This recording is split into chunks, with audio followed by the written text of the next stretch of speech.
What's going on, people? We are Tottenham TV, back here for another transfer update stream for you guys. And apparently there's some concrete news doing the rounds today with all the reliable journalists chiming in. We have got a lot to speak about today, people. A lot to speak about. Things moving? Things happening? That's what it seems as though. 30th of June. So. Chelsea have gotten, looking like they're getting over the line, Gittins and who was the other one? João Pedro. Here we go. In line for the Club World Cup. Arsenal potentially. They've got Zubamendi, Norgard over the line, potentially Eze as well. Manchester City have made a host of transfers. Liverpool have spent close to 200 million in this window. But we've got Kota Takai. So that's all that matters. Exactly. That's the most important thing.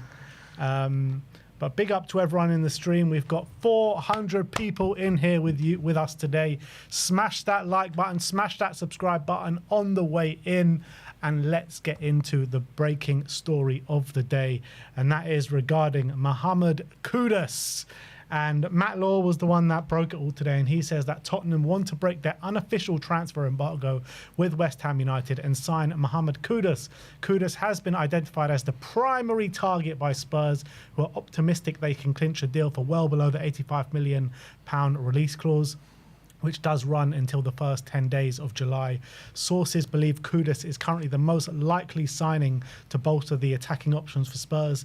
West Ham are willing to sell, and the player is believed to be open to the prospect of moving to Tottenham. Then Romano said Tottenham have genuine interest in Kudus, and he's high on the list this summer, as per Matt Law. Initial contacts took place with his new agents. While there are more clubs involved, Kudus is open to joining Spurs. Ben Jacobs says that Spurs are weighing up a move for Mohamed Kudus, as reported last week. Paul O'Keefe says that Tottenham have had a £50 million bid rejected by Mohamed Kudus last week, which was verified by ex-West Ham employee. I mean, we brought you the news a week or two ago. And this one was the interesting one. Jacob Steinberg saying that West Ham remain adamant that they need to sell to buy, fear of a PSR breach if they don't. The squad was so badly put together that Kudus is basically the only sellable asset, so selling him to Spurs is very possible if they offer enough. That's always the crucial part of the story, isn't it? If they offer enough. I do like Matt Law's start to the article. Tottenham want to break their unofficial transfer embargo, as if Tottenham is the one who put it in place. As if we're the ones, we're just refusing to buy off West Ham because we hate them so much. I'm pretty sure it's the other way around. But if you cast your mind back to about a decade ago, or maybe a bit longer, we did used to, not regularly, but we used to happily do deals with West Ham. It wasn't like a big thing. The last one was Scott Parker, 2011. And wasn't he their captain at the time? I know he had a year left on his contract. Yeah, and it was like a $5 million deal or something. Yeah, but we took their captain. It wasn't like seen as a massive deal, if I remember, taking him from West Ham at that time. Obviously, we did a swap deal with Defoe for Canute back in the day. Michael Carrick, we bought off them as well. We took a keeper off them not long ago as well, didn't we? What, Jimmy Walker? Was it Jimmy Walker? I think he came on a free. But I'm saying, not that long ago, it wasn't seen as like a massive deal. All of a sudden, I don't know, maybe the rivalry's grown in that time, and now obviously we haven't signed a player off them since Scott Parker. But hopefully, maybe things have changed with West Ham's desperation to sell. I've seen a few people saying maybe with Vinay there, does he have better relations with West Ham than some of our other people heading up the transfers before? I'm sure Daniel Levy's probably pissed him off a few times. I wouldn't be surprised. Maybe if Vinay is there to mediate things, maybe that could help. Because obviously West Ham and Arsenal have pretty good relations, so maybe he had dealings with West Ham when he was at Arsenal. But in terms of Kudus himself, I think it'd be a phenomenal signing if we can get over the line. Didn't have a great season last season for one reason or another. A lot of West Ham fans feel like he checked out of West Ham last season due to their poor performance and their declining kind of form. And when he was there in the first season, obviously they had a decent run in the Europa League. They looked like maybe they were going places. He had a brilliant first season. I think it was 8 goals, 6 assists in his first season, and it looked like he was going to be a star player for them. And then second season, obviously Lopetegui came in. They got rid of him very quickly. I think he fell out with Lopetegui, and then Potter came in, and he hasn't really regained his form. Albeit, I think it was like 5 goals, 3 assists, which, for a player of Kudus' ability, he should be doing a lot more. But in terms of what Tottenham need on that right-hand side, he obviously he fits in perfectly. He's a player who I think that if you look at like the profiles we have in the winger positions, I don't think we have anyone of that kind of physical profile. Just so strong, ability to keep the ball in tight situations, able to hold off defenders as well. I think in terms of like our wingers, who's like our strongest physical winger? Probably Brennan, or maybe. Well, it depends if you consider Kulu a winger. I guess Decky, yeah, you can say Decky there as well, but Decky maybe doesn't have the pace that Kudus has to run away from people, albeit he does have really good upper body strength. Kudus has unbelievable physical abilities. I do think he's still, in a weird way, hasn't fulfilled his real potential that he's got, because I feel like he can maybe be a bit too selfish. He probably still loses the ball a bit too much, and I still think as well he gets himself in so many brilliant positions, and then sometimes his decision making lets himself down. He's not quite a creative player. He likes to be very direct towards goal, so I think that's something that's going to have to be, he's going to have to improve. But maybe with better players around him, I feel like maybe at West Ham, especially under David Moyes, they were playing the kind of this very counter-attacking approach where they basically, when they get the ball, it's like give it to Kudus and basically run the pitch and see what you can do on your own. Whereas at Tottenham, hopefully, it'll be a different kind of story. But it's good to have that kind of weapon if we are ever on a counter-attacking transition. So that would be very good. Obviously, he's not a running behind kind of attack. He likes the ball to feet and carry the ball towards goal himself, but he's so good at holding players off. That is such a valuable asset to have. And he's got a very good left foot as well, very powerful. I've described him as like the Moussa Dembele of kind of wingers. That's kind of how I see him. I do think he's got potential to really improve that output. But I think he needs maybe more strings to his bow. I feel in terms of when he gets into that final third, the kind of finishes, I do think he kind of favours either a pole driver or like a daisy cutter into the corner, whereas maybe a bit of finesse in his shooting. Maybe if he can get that in his game, it can. Also, he very much relies on his left foot, very left-footed, but it's not a massive issue if, when he's so hard to get off his left foot. He's like one of those players where you know what he's going to do, but he's just so hard to stop because he's stronger and faster than you. So I think it's a guy who's unbelievable potential. But obviously, whether we can get this deal done, we'll have to see. We'll have to see how interested Chelsea are. We read yesterday after João Pedro got confirmed by Romano, Simon Phillips from, I think it's from the Telegraph. Is he from the Mail? I can't remember. But I think he's quite a good Chelsea journalist. He said that Chelsea is still very much looking, going to go for Kudus as well. So if they're still in the race, that could obviously be a stumbling block. A lot of players like Kudus who want to stay in London opt for Chelsea with the money that obviously they offer a lot of the time ahead of someone like us. But hopefully, if the money's right for us, if we can go to like 65, 70 million, I'd rather overpay for someone like Kudus than I would for Semenyo. And I think he's got a lot more ability than Semenyo, in my opinion. And I think in terms of what we're missing in the squad, I think he just offers something that we're desperately needing. I think that's what it is. It's like the abilities that he have with the squad and the team is just crying out for something like that.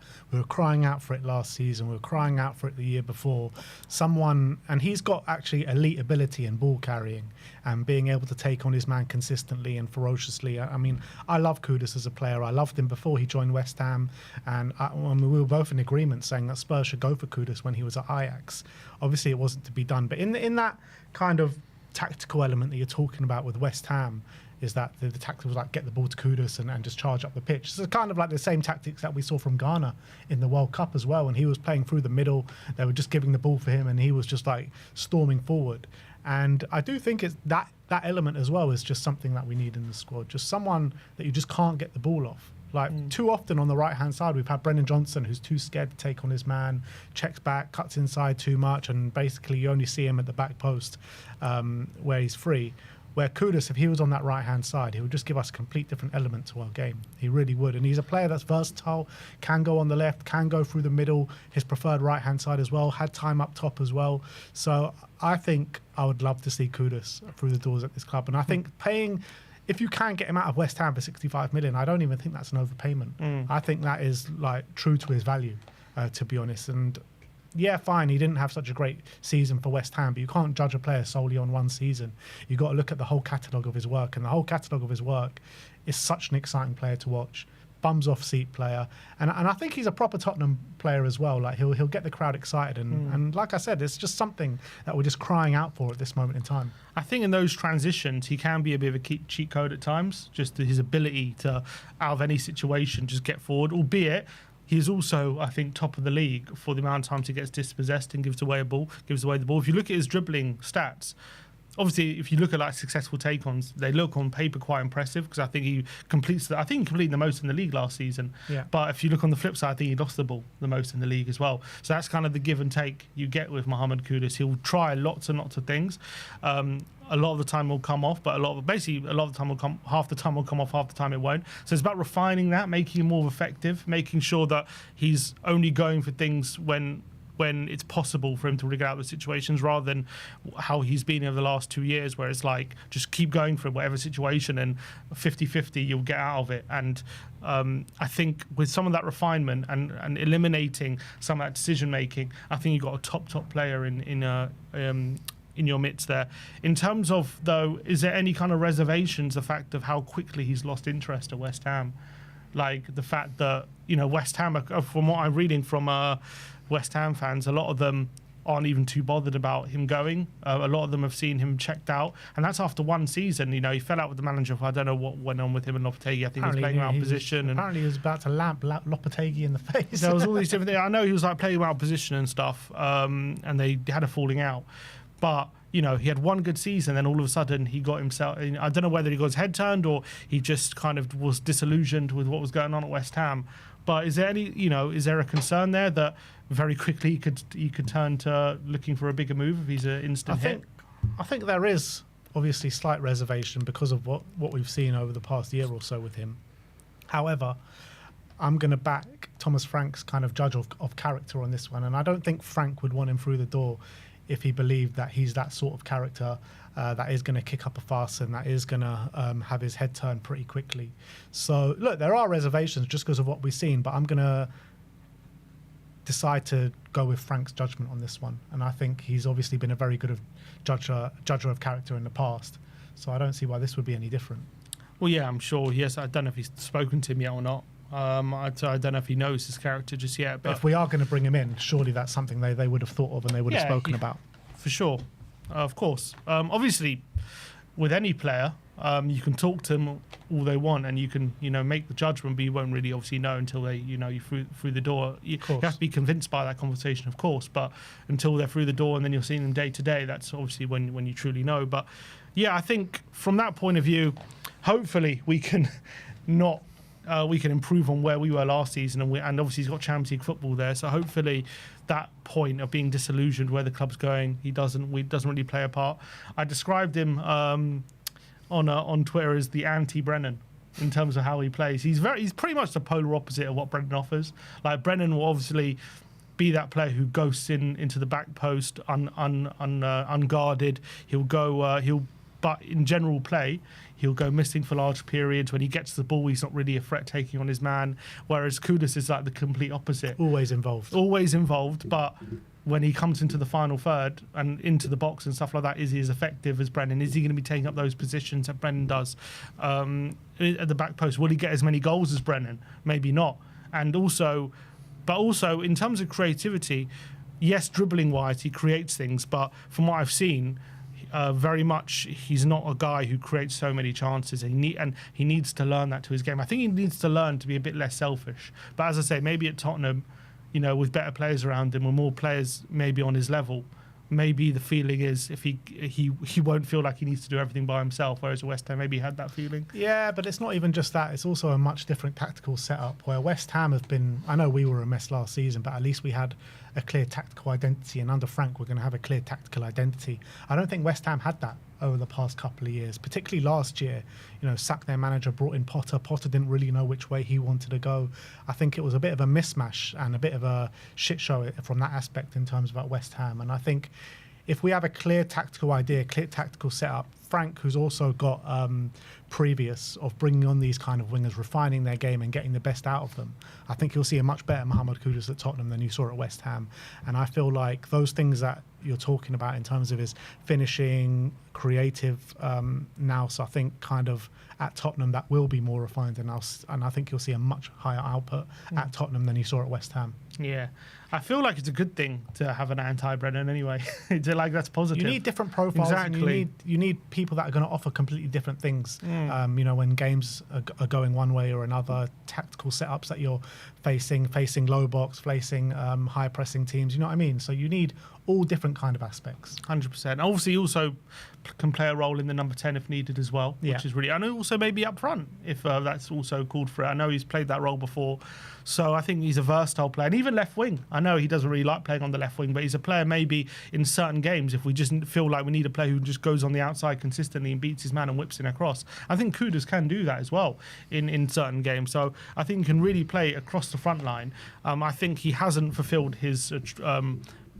the ceiling that he can, I think, at West Ham. I think he's got levels to go. Maybe he just needs kind of channeling in terms of where he's heading. Maybe he just feels like right now West Ham's a club that, you know, maybe I don't know, after a year he feels like he's outgrown them. I think that's a bit much, but something's gone wrong, obviously, for him at West Ham. And I really think coming to Tottenham, he can really fulfil his potential. And obviously Frank has that ability to know how to use players and how to get the best out of them. He kind of refines the system as to how to fit players in. So he'll find the best position for him. He'll find the best way to use him. And I think he's a player that we just don't have that kind of profile. And I also think that the fact that Chelsea have gone for João Pedro, surely he looks at that Chelsea front line. You know, you got Pedro, Palmer, Neto on the left-hand side in that front three. Like at Tottenham, at least, you're looking at there's a real natural place for him on that right. At Chelsea, he might look at it and think, is he guaranteed as much game time maybe as he is at Tottenham? I think maybe that's a consideration I'll have to bring in. Yeah, of course, it's consideration, but, you know, he could be looking at Tottenham as saying Brennan got 18 goals last season.